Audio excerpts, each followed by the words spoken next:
दिवाली के दरमियान आपने लाजपत नगर, चांदनी चौक, बल्ली मारान देखा था कि नहीं देखा था, या करोल बाग? वो दिल्ली के बाहर नहीं है, ये सब दिल्ली के अंदर ही है। और अगर आपने देखा होगा तो आप मुझे समझ बता दीजिए कि आखिर वहां पर क्या हुआ था। अमेरिका में चुनावों के बाद कोरोना केस बढ़ रहे हैं क्योंकि वहां पर भीड़ इकट्ठा हुई थी। दिल्ली में त्योहारों के बाद यह हो रहा है क्योंकि भीड़ इकट्ठा हो चुकी है। जुबानी दावों और आंकड़ों के बीच के इस फर्क के चलते ही दिल्ली के लोग कोरोना को लेकर कंफ्यूज हैं। लोग समझ नहीं पा रहे हैं कि जो केस सामने आ रहे हैं क्या वो सारे के सारे वाकई में दिल्ली के हैं या फिर बाहर से आकर टेस्ट करा रहे लोगों की वजह से आंकड़े ज्यादा दिखाई दे रहे हैं। लेकिन इस सारे कंफ्यूजन के बीच हकीकत यह है कि इस वक्त देश में दिल्ली कोरोना से सबसे ज्यादा प्रभावित शहर है। इस वक्त दिल्ली में किसी भी दूसरे महानगर के मुकाबले सबसे ज्यादा एक्टिव केसेस हैं और यह आंकड़ा दिल्ली में कोरोना का भयानक रूप बताने के लिए काफी है, क्योंकि इसका मतलब यह है कि इस वक्त दिल्ली में सबसे ज्यादा कोरोना के मरीज हैं जिनका इलाज चल रहा है। देखिए, गौर करने वाली बात क्या है, आज से 3 हफ्ते पहले, बल्कि 2 हफ्ते पहले, जब फ्रांस और इंग्लैंड में कोरोना के केसेस बढ़ने शुरू हुए तो वहां पर कंप्लीट लॉकडाउन की बात की गई, बेल्जियम में भी। लेकिन हमने कोरोना के पहले फेज में भी कुछ नहीं सीखा और अभी भी कुछ नहीं सीखा उन देशों से, क्योंकि हमने तो खुला छोड़ रखा है सब, जाइए मिलिए, और लोग कॉन्शियस होते नहीं। यही हालात दिल्ली को इस वक्त देश ही नहीं बल्कि कोरोना से सबसे ज्यादा प्रभावित दुनिया के बाकी शहरों से भी आगे ले जा रहे हैं। इस वक्त कोरोना के सबसे ज्यादा संक्रमित देश जो है वो अमेरिका है। वहां सबसे संक्रमित शहरों में से एक बड़ा शहर है न्यूयॉर्क, और पिछले दिनों से दिल्ली में जिस रफ्तार से कोरोना फैला है उसने न्यूयॉर्क को पीछे छोड़ दिया है। वेक अप, देखें ये अपनी आंखों से, दिल्ली ने कोरोना के मामले में न्यूयॉर्क को पीछे छोड़ दिया है। इस ग्राफ में आप 9 नवंबर से 16 नवंबर के बीच दिल्ली और न्यूयॉर्क के हर दिन आए केसों को देख रहे हैं, और 14 नवंबर तक दिल्ली में न्यूयॉर्क से भी ज्यादा केस आए हैं। पिछले 2 दिनों में रफ्तार थोड़ी धीमी पड़ी है, लेकिन न्यूयॉर्क से बहुत ज्यादा कम नहीं थी। कोरोना से दुनिया में तीसरा सबसे ज्यादा प्रभावित देश ब्राजील है, और वहां का सबसे बड़ा शहर जो साओ पोलो है वो सबसे ज्यादा कोरोना की चपेट में आया। लेकिन दिल्ली के आगे वो कहीं नहीं टिकता है, क्योंकि साओ पोलो ने इतने बुरे दिन अगस्त में सिर्फ 2 दिन देखे थे, लेकिन दिल्ली में ने नवंबर में 8 दिन कोरोना के नए केस का रिकॉर्ड तोड़ा है।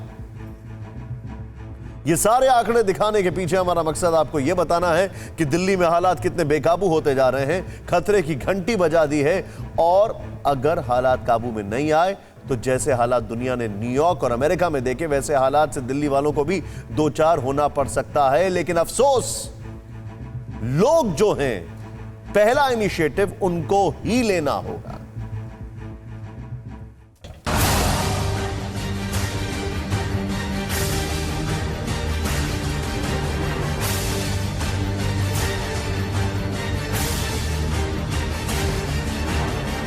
Corona out of control Delhi का यह सच होश उड़ा रहा है, डरा रहा है कि आखिर दिल्ली का क्या होगा।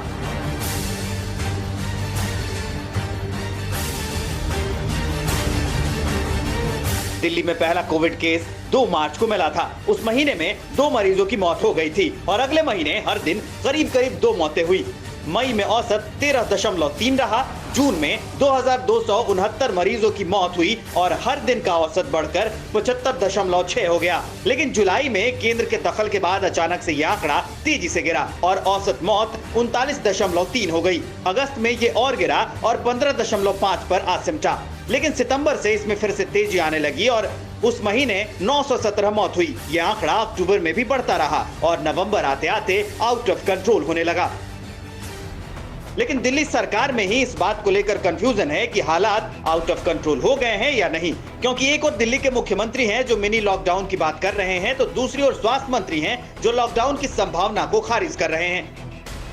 अगर किसी बाजार में हम देखते हैं कि सोशल डिस्टेंसिंग और मास्क का पालन नहीं किया जा रहा और वो एरिया एक तरह से लोकल कोरोना हॉटस्पॉट बन सकता है, तो उस वहाँ पे बाज़ार को कुछ दिनों के लिए एहतियात के तौर पे बंद करने की इजाज़त दिल्ली सरकार को दी जाए। मुझे नहीं लगता, देखो लॉकडाउन करने के बाद जब लॉकडाउन किया गया था वो that was learning exercise.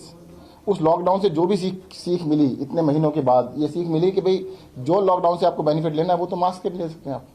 Lockdown के बावजूद भी जिस टाइम लॉकडाउन किया गया कुछ 100 केस पूरे देश में थे, जब लॉकडाउन खत्म हुआ तो हजारों में पहुंच गए। आज वो उतने केस जितने कि लॉकडाउन पूरे उससे ज़्यादा तो एक दिन में आ जाते हैं। तो लॉकडाउन करने से इसको कंटेन किया जा सकता है, मुझे नहीं लगता समझ। सुना आपने, एक और सूबे के स्वास्थ्य मंत्री और मुख्यमंत्री के करीब सत्येंद्र जैन साफ साफ शब्दों में लॉकडाउन के इरादे से इनकार कर रहे हैं, तो वहीं मुख्यमंत्री अरविंद केजरीवाल ने उपराज्यपाल के पास मिनी लॉकडाउन का फॉर्मूला भेज दिया है।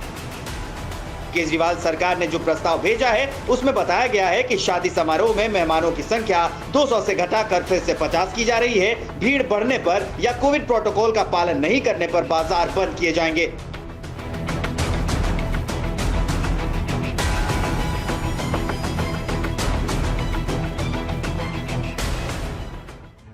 न्यूज़ टॉप 9 रोज सुबह 7 बजे और शाम 7 बजे सिर्फ TV9 भारतवर्ष पर।